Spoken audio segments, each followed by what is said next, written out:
back of the car and show you how to do brakes. Drain the fluid out of the brakes. You don't have to take the wheels off of the car. Okay, I've already done this. And do your best to catch what comes out of it. But first off, here you can use this to catch your brake fluid, which I did on that. Now first off, what you want to do is take your brake fluid cover off. Make sure there's no dirt that's going to fall in there, so clean it off first. As you can see, it's full. It's fresh and new. Keep that off, because what you're going to have to do, once you start draining it, it'll start lowering.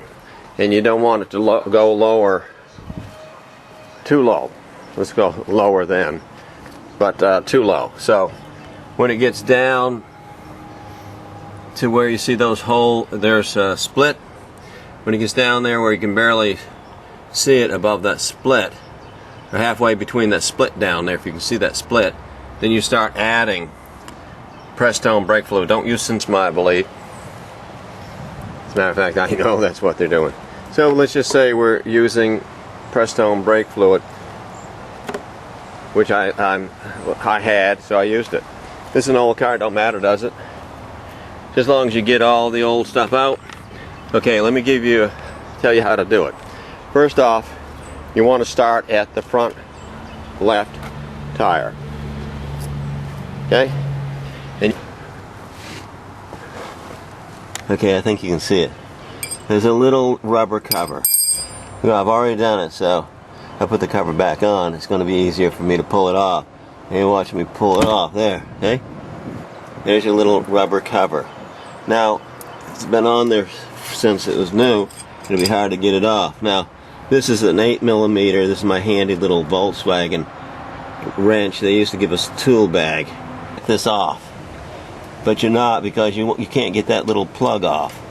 So if you pull backwards this way, plug came off and went flying way down there. But you see, notice I got it off. I got to go get that plug now, but that's how you can get that off. Then you back this off.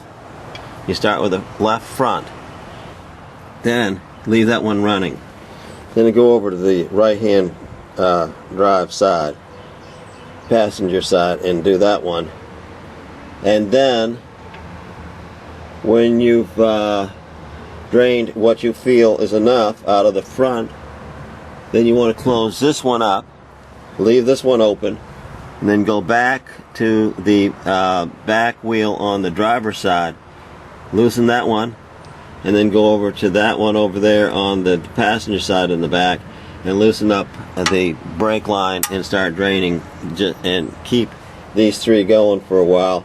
This one, then you close this front, leave the two back ones running, then the one on the driver's side will be the next one to close off from draining brake fluid, and then the right back will be your last one that you close off from draining your brake fluid. All the time keeping an eye on the reservoir up here.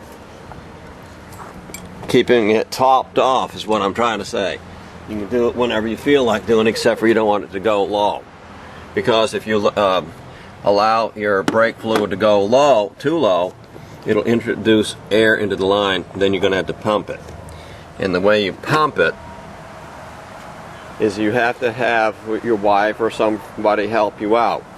So what they do is they'll push the brake down all the way to the floor just one time, and you have this driver's side brake line open, and it'll squirt the brake fluid out and catch it in the dish. Then before they bring up the brake pedal, you tighten it down, the drain plug, and then they take their foot off the brake pedal. Then you loosen it up, and they push their brake pedal all the way to the floor. That squirts the brake fluid out. Then you tighten it down, they take the foot off the brake pedal again, and then you just keep doing that with this wheel. Then go over this other wheel over here, do the exact same thing. Then the back wheel, one at a time, and then the other back wheel, and then and keep topping off your brake fluid, okay?